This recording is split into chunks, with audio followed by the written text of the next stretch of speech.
Bueno, estamos nuevamente en un tercer bloque. Linda la música de la marcha, che. Compañeros, viva Perón, carajo. No nos quedemos tranqui, ¿eh? Vamos. La conciencia popular, sin análisis crítico, es un analfabetismo político acumulado, ¿eh? A esto me quiero referir ahora, ¿no? Fíjense, la conciencia popular sin análisis crítico, por efecto del alfabetismo político acumulado, no hay conciencia popular ni análisis crítico, ¿no? Son todas frases aisladas porque lo leí en tal lugar, porque me lo dijo tal, pero las opiniones no proceden de un proceso de análisis crítico.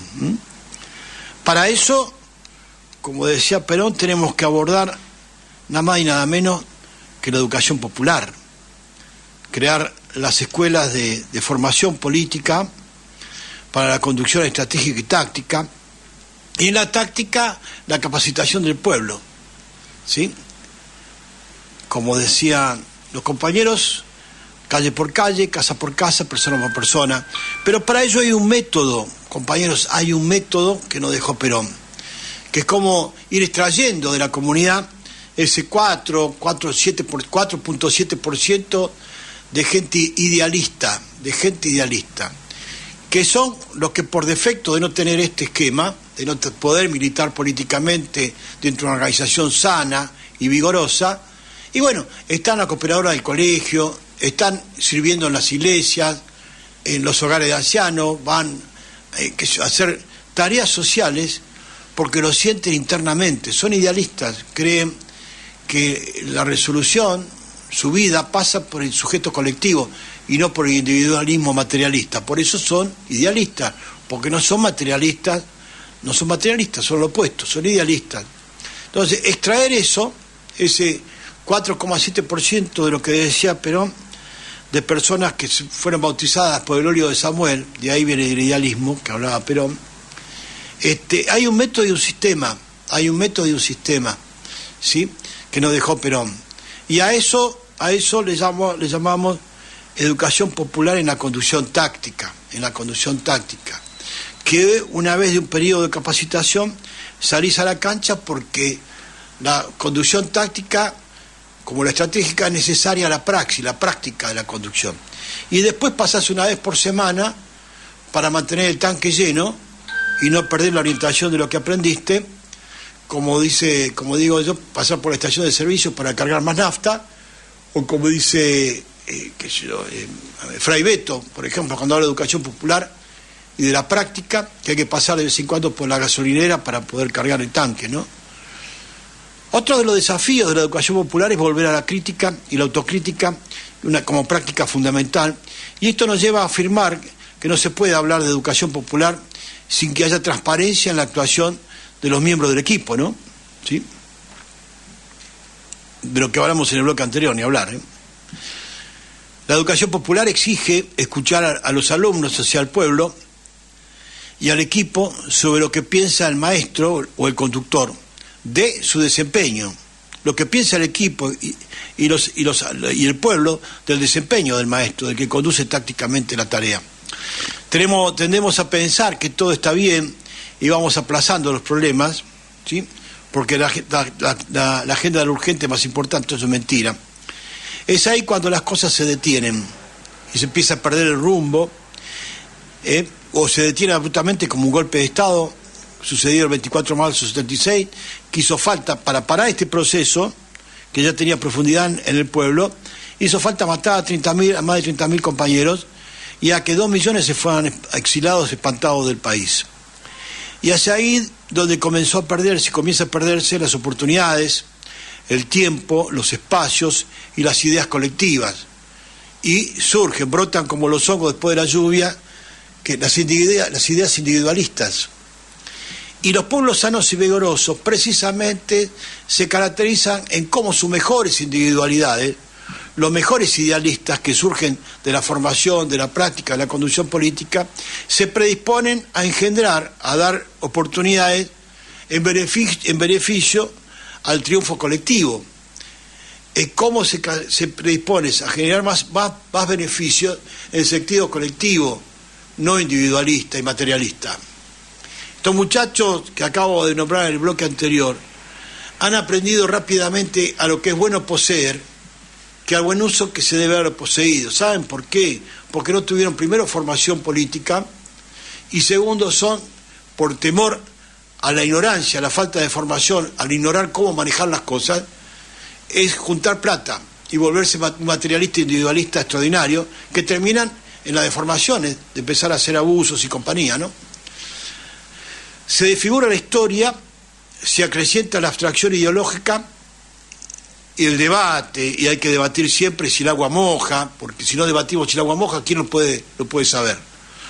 Y se deforma la filosofía de la vida colectiva en un individualismo de una abstracción ideológica que no tiene fin, o de un materialismo agobiante, ampliándose la ignorancia social, la pobreza y la indigencia hasta llegar a 1.700 chicos que se mueren por año por desnutrición, es decir, 7 por día.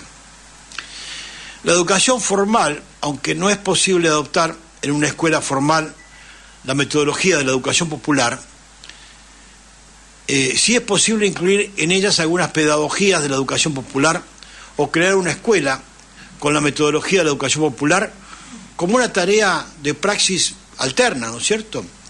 También la radio puede ser una unidad política de educación popular, la televisión puede ser una unidad política de educación popular, hoy tenemos canales en YouTube, pero para hacer dulce de leche, pero no hay educación popular, ¿sí?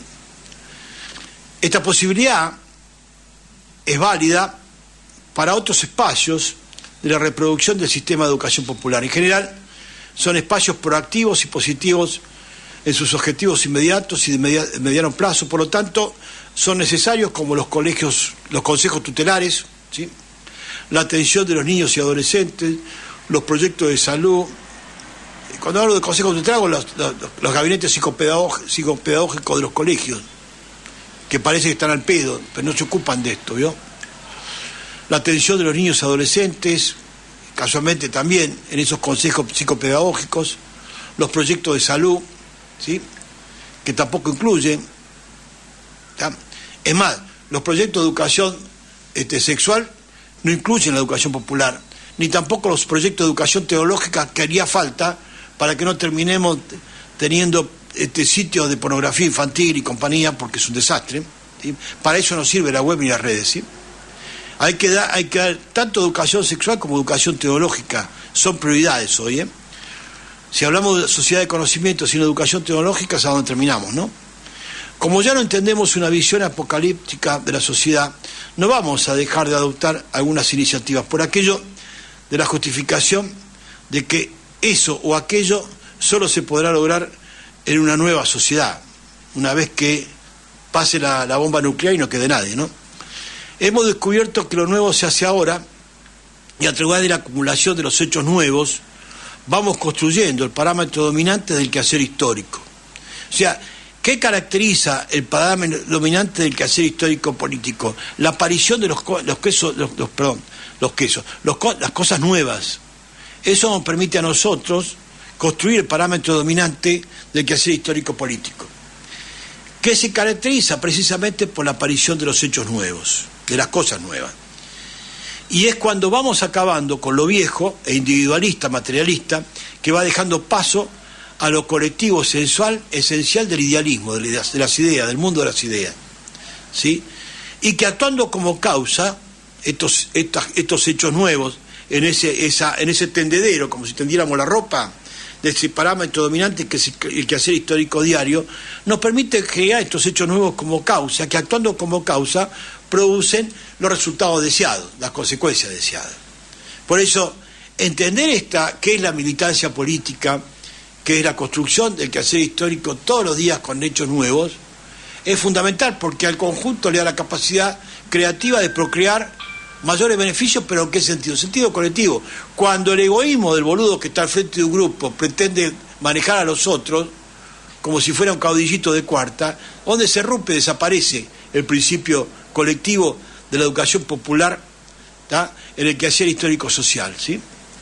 Juan Domingo Perón nos marcó la senda por donde producir el quehacer histórico, cómo y qué hacer para producir los hechos nuevos que caracterizan el proceso político de una revolución en paz, científica, teológica e industrial, única en su tipo y en el mundo, la revolución justicialista, destacada por verdaderos estadistas actuales del mundo, como Vladimir Putin o el compañero Xi Jinping de China, nada más y nada menos.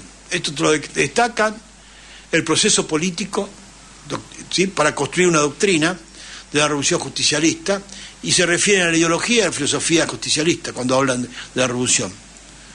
Escuchemos qué nos dice otro personaje, como decía, en la iglesia también se dieron cuenta, sí.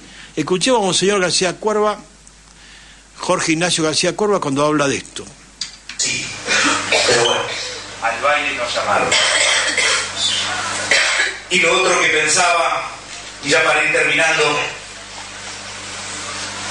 que hoy que celebramos la vida del general Perón, creo que está bueno volver a beber de la propia fuente. Alguna vez cada uno de ustedes dijo, me quiero dedicar a esto. Alguna vez, cuando éramos adolescentes, dijimos, me gusta el peronismo. Alguna vez cuando éramos chicos dijimos, yo quiero militar. Y está bueno volver siempre a la primera fuente, al primer amor. Acordarse cuando lo que nos gustaba era salir a pegar carteles, cuando lo que nos gustaba era salir a laburar por los demás, cuando poníamos plata del propio bolsillo para poder comprar la yerba, para poder tomar unos mates en la reunión de la unidad básica. Me parece que lo que no podemos perder tampoco, y estas fechas son buena ocasión, es volver al primer amor. Como cuando pasaron muchos años y celebras tu aniversario de casado, hay días que decís, ¿qué hago al lado de esta? Pero seguro que hay otros días que te acordás de esa vez en que se eligieron, y volviendo a beber del propio pozo de ese primer amor, recobrás fuerzas y seguís adelante. Yo les propongo que hoy cada uno pueda volver a hacer memoria de ese primer amor, de esa primera vez. Algunos habrá sido con la democracia, otros habrá sido años después y otros habrá sido muchos años antes. No importa, no competimos por épocas. ¿Viste el que conoció Perón, el que no lo conoció? El mejor tiempo para vivir, el más maravilloso, es el que te tocó. Así que no vamos a entrar en discusiones de épocas. Pero lo que estoy seguro es que todos coincidimos en que alguna vez dijimos, yo quiero ser peronista, yo me juego en esta idea, yo quiero un país distinto, yo quiero un mundo distinto, yo quiero ser testigo de buenas noticias, yo quiero luchar porque quiero seguir contagiando esperanza, yo quiero estar metido en medio de la gente. Estoy seguro que todos, porque por sobre todas las cosas la militancia política es vocación social. Todos alguna vez vivieron eso. Hoy les propongo que lo podamos volver a vivir juntos, haciendo memoria de aquel primer momento.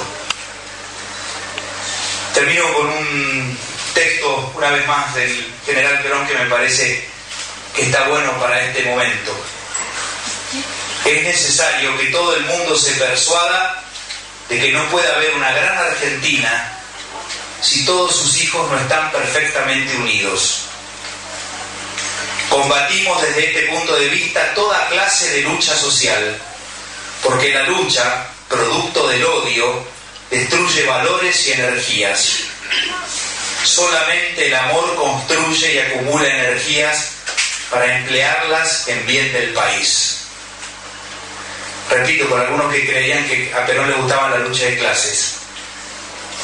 Combatimos toda clase de lucha, porque la lucha es producto del odio, destruye valores y energías.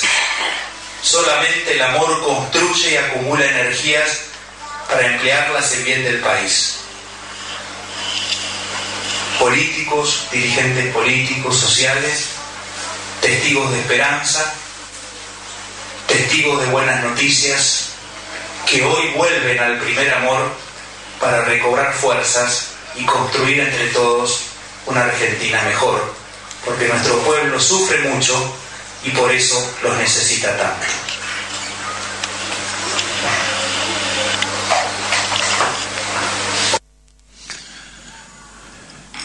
Y Nada más y nada menos que Monseñor, compañero Jorge Ignacio García Cuerva, ¿no?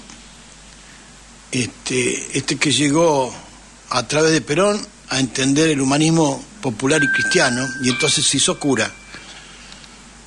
Y se hizo cura, ¿viste?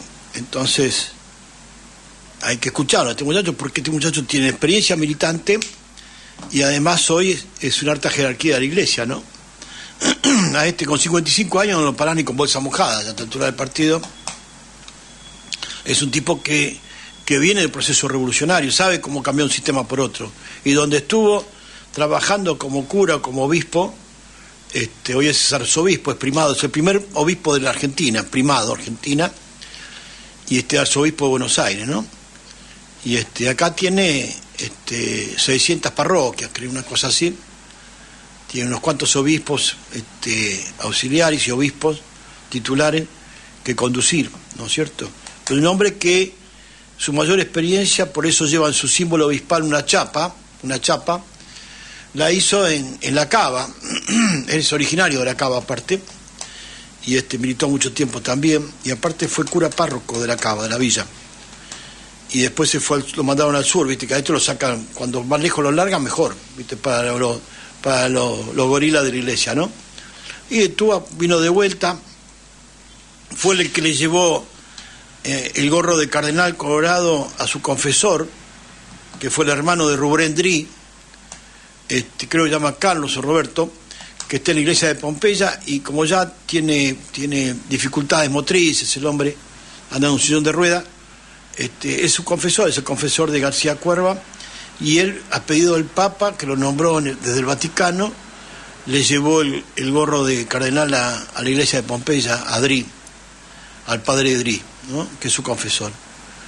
Por eso digo, a través de estas etapas y estas iniciativas conseguiremos conquistar adhesiones y así enfatizar las conquistas y posibilitar en el futuro un cambio de la sociedad, un cambio de sistema, es decir, retomar la revolución justicialista, que no es hacer a los tiros, es una revolución científica, industrial y tecnológica en paz. No hace falta, porque es una revolución de conciencia y no de cambio a los golpes, con la lucha de clase maldita esta que tienen los muchachos de la izquierda trosca metidos a veces parece en la conciencia inapelable, ¿no? Abracen el peronismo, compañeros de izquierda, que se van a dar cuenta que es fácil que es producir una revolución. El problema de la escuela popular, de educación popular, es ser esclava de la cronología curricular. Hoy la escuela formal es esclava de la cronología curricular, con la cual la educación popular es incompatible, ¿vio? Porque esta depende del tiempo de los alumnos y no del tiempo del plan de estudio. El desafío está entonces conseguir inventar una escuela que no esté atada a la partitura de las instituciones sectarias y excluyentes, ni de los programas gubernamentales, ¿sí? Exclusivamente, ni hablar de los planes de estudio de la Ciudad de Buenos Aires, ¿no? Sino que le den cabida en su paisaje a la comunidad educativa que forman la familia de los alumnos, que huyen de la actividad política por medio de la ignorancia, las falsas premisas de adoctrinamiento cuando no se forman conductores tácticos y conductores estratégicos, sino las charlas aburridas de algún boludo que lleva fábulas y anécdotas de falsos profetas, de caudillos. Nos falta la formación de cuadros políticos, pero en la práctica, cuadra por cuadra, casa por casa y persona por persona, y aquellos que hicieron seminario conmigo saben que hay un método y un sistema. Y yo lo puse de manifiesto, yo y algunos otros compañeros más, por supuesto. Lo que pasa es que si vos buscas a alguno de mi edad que tenga un grado de formación, no lo encontrás. Mataron más de 30.000 y 2 millones se fueron afuera, ¿no? Y si cualquier compañero o compañero puede vender productos de Herbalife o Tupperware, etcétera, por un rebautizado marketing multinivel plagiado, el sistema de venta de Tupperware fue plagiado de nuestra militancia peronista. Entonces, ¿qué les pasa, compañeros y compañeras, que no saben dónde está la vereda para caminar?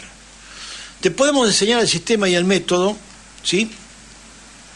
Sin ningún tipo de inconveniente. Hablaba la vez pasada con Graciela Carregada, concejal electa, que abrazó este método ahí en Montecaseros, Corrientes, enamorada de este método de Perón. Lo único que hago yo es trasladarlo, ¿no? Trasladarlo, transmitirlo. Entonces, ¿qué les pasa, compañeros, que pueden encontrar la senda como si estuvieran con un bastón blanco caminando en la oscuridad? Digo, te podemos enseñar el método y el sistema y corregirlo cada vez que lo necesites, que necesites cargar la nafta o energías filosóficas e ideológicas cada semana para continuar con tu doctrina política, pero todo depende de vos, del óleo sagrado de Samuel que traiga cada quien, o sea, de su voluntad, inteligencia y vocación. Y escuchemos a Fray Beto, que casualmente desde otra óptica, desde la militancia de izquierda, nos habla de este tema. Entonces, siempre la relación es práctica, teoría, práctica. Práctica, teoría, práctica. La práctica viene al inicio y al final. Ocurre que muchas veces a escuelas de cuadros de formación aquí en Brasil, tuvimos muchísimas, todavía tenemos algunas, pero en los años 70, 80, eran muy numerosas las escuelas de cuadros en todo Brasil, que llamábamos de escuelas de educación popular, que nuestro objetivo era formar gente mismo de la base, campesinos, obreros, dueños de casa, gente muy sencilla. Esta gente que ha produzido movimentos que, por su vez, llevaron Lula a la presidencia de Brasil. O sea, Lula es resultado de toda una formación de militantes de base y esta metodología de educación popular que es fundamental en la formación. Pero muchas veces hay gente que pasa por una escuela de cuadros donde hay solamente teoría, o sea, no hay una prática. Entonces esa gente se transforma en meros teóricos. Y yo, por ejemplo, conocí obreros cuando estuve en la cárcel durante la dictadura militar, que habían sido enviados por el viejo Partido Comunista de Brasil a hacer cursos en Moscú.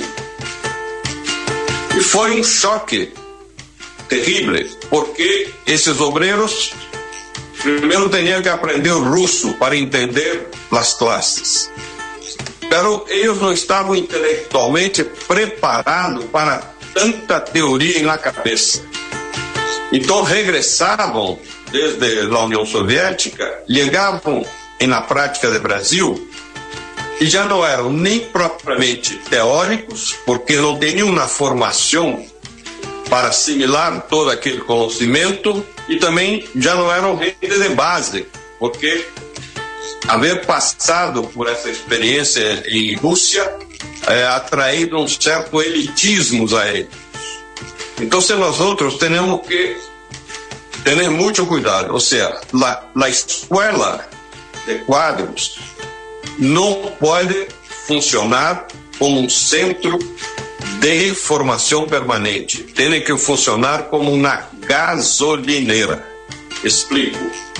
Lo importante é que a gente esteja lá em la luta, em la prática, em no campo, em la fábrica, em no bairro, em los sindicatos, associações, movimentos. Pero, periodicamente, essa gente deve passar na escola, aí está a gasolineira, para abastecer-se, para poder mirar sua própria prática, profundizar, analisar, reconhecer os erros, os equívocos e sair de aí para volver melhor para a prática. Por isso utilizo muito essa associação entre escola de quadros e gasolineira. Não pode ser em si mesma a escola um objetivo da militância, de nenhuma maneira. A militância se dá na prática. Toda prática política, social, tem que ser comunitária, tem que ser uma prática coletiva. Então, por isso, é muito importante essa associação.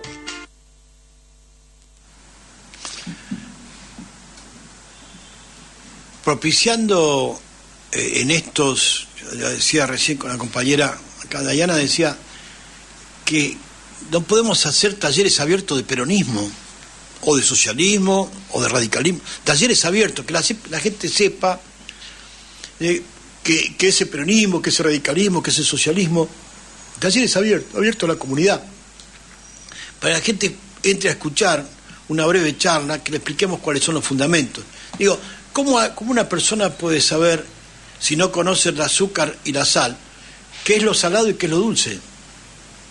O sea, por eso digo, el analfabetismo político, por falta de educación popular, acá en la Argentina, en Brasil lo están levantando con Lula de vuelta, como decía, que era distinto en la década de 70, ¿no? Completamente distinto. Pero estamos en ese proceso de decadencia social, porque la política es una basura, en la política no te metas, si nadie te va a venir a secuestrar. O sea, yo no puedo entender cómo no estamos propiciando esos talleres abiertos tan necesarios, propiciando la sociabilidad de las familias en los barrios, pero a partir de trasladar las problemáticas sociales de manera horizontal, con propuestas políticas. No necesito una chapa, una bolsa de pañales y una bolsa de fideos, sino necesito escuchar tus propuestas políticas, más allá de las circunstancias, para poder encontrar soluciones definitivas a los problemas coyunturales, ¿sí? A los problemas de hoy, ¿sí? Soluciones definitivas a los problemas de hoy. Porque si yo digo esto así fríamente, te dicen, ¿cómo? Bueno, soluciones definitivas a los problemas de hoy, no volver a caer en el sistema que estamos viviendo hoy, ¿tá? Del cortoplacismo, de cómo lo resolvemos hoy si no se puede resolver. Propiciando la sociabilidad de la familia, pero a partir de trasladar problemáticas sociales en propuestas políticas, las actividades solidarias en propuestas políticas, la reconstrucción de los lazos intrafamiliares con propuestas políticas, estimular las discusiones políticas, la militancia sobre temas de interés general, la organización y movilización de los barrios. Es lo único que nos queda como solución futura si pretendemos tener un país que merezca ser vivido, porque la salida no está en Ezeiza, ni salir de caño a los 14, 15 años para ver si traes un mango a tu casa. Introducir otra dinámica en la escuela formal es posible, pero no será fácil, por el grado de analfabetismo popular y docente, ¿no? Oscar Ivanišević, ministro de Educación de Nicaragua, con Paulo Freitas, formaron el Ministerio de Educación nicaragüense de la Revolución Sandinista con este sistema de educación popular. Paulo Freire y Oscar Ivanišević, los dos, porque la izquierda piensa que Oscar Ivanišević era un tipo de derecha, autor de la marcha peronista, que dice combatiendo al capital, y a la izquierda gorila lo tildó de un tipo de derecha, ¿no? Del peronismo de derecha, encima, otra tarde más, cuando el peronismo es una tercera posición. Bueno, Oscar Ivanišević y Paulo Freire formaron el Ministerio de Educación bajo el modelo, el plan de educación popular en la Nicaragua de la Revolución Sandinista. Y tenía una propuesta de reforma educativa interesante que no se logró debido a la agresión de Estados Unidos, ¿viste? Con los contras y la mar en balde, ¿no? Su propuesta acababa con el plan de estudio, rompía la coincidencia entre el avance escolar y la cronología anual, de manera que un campesino podría cursar el 6º grado en 6 meses o tal vez en 6 años, dependiendo de su tiempo, de su inteligencia, de su voluntad y su vocación, pero sin romper la relación con la vida. La propuesta rebasaba el criterio de vencedores y de vencidos, como Estados Unidos, los losers y los winners, los ganadores y los vencedores y los perdedores, ¿no? Nadie era obligado a realizar exámenes a fin de año para pasar al siguiente nivel, ni tenías, fíjense la diferencia, ni calificaciones que te marcaran con un suficiente o insuficiente, o con un 4 aprobado, 2 aplazado, y que se remite también a la tarjeta de trabajo que tienen los obreros en la fábrica. Todo se mide por el resultado, independientemente de tu proceso personal, que no sos un ente, no sos una pieza mecánica, sino ni un ente biológico, sos un ser humano. Existe una serie de innovaciones pedagógicas, pero son solo una gota de agua en el océano de un sistema escolar preso del plan de estudios y de la tradición. En Kenia, en África, existe una experiencia educativa que procura adecuar el pensamiento con la acción.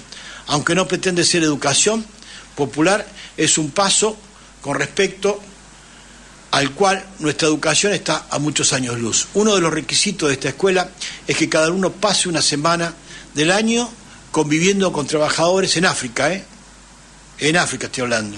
Los requisitos es que los alumnos en la escuela pasen una semana del año conviviendo con trabajadores para permitirles entender cómo se articula la ciudad desde abajo, desde el insumo hasta el producto elaborado, hasta el consumo y el supermercado.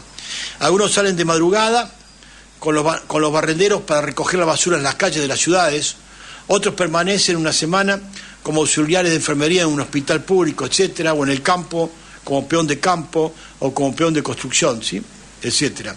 En la escuela brasileña las personas pasan unos más de 20 años en los escritorios escolares, salen con un certificado como en la Argentina, pero no saben cocinar, no saben coser, no saben planchar ropa, no saben cuidar la casa, cómo criar un hijo, arreglar un aparato electrodoméstico, no entienden de mecánica, de automóviles o de carpintería, nunca debaten aspectos como la pérdida, que puede pasar con una pérdida, una ruptura en una relación, una ruptura de afectos, la sexualidad de las personas, la muerte, el dolor, la espiritualidad, la fe, la religión. Nuestra escuela no trabaja los temas fundamentales.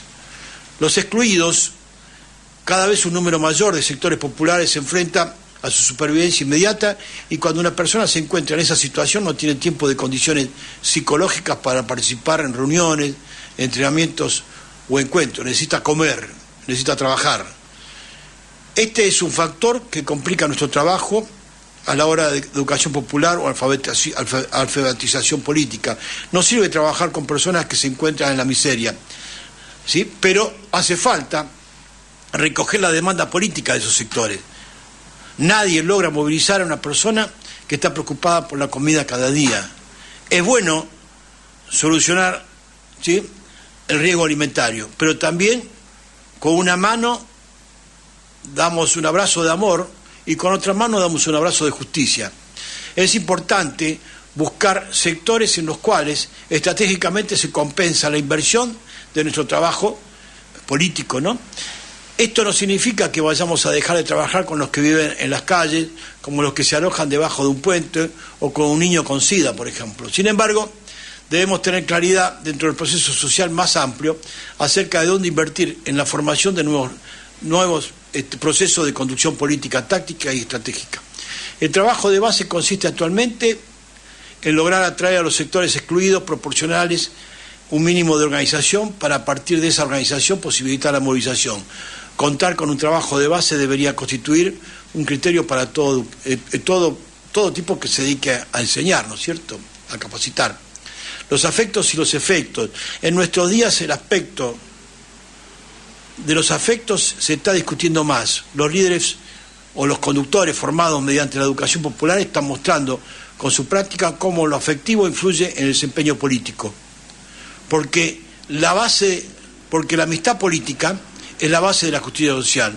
Cuando no eran más que militantes, no tenían responsabilidad pública, podían vivir sus problemas afectivos porque ello afectaba cuando más a la familia. Ahora afecta a estructuras institucionales cuando vos tenés una función pública.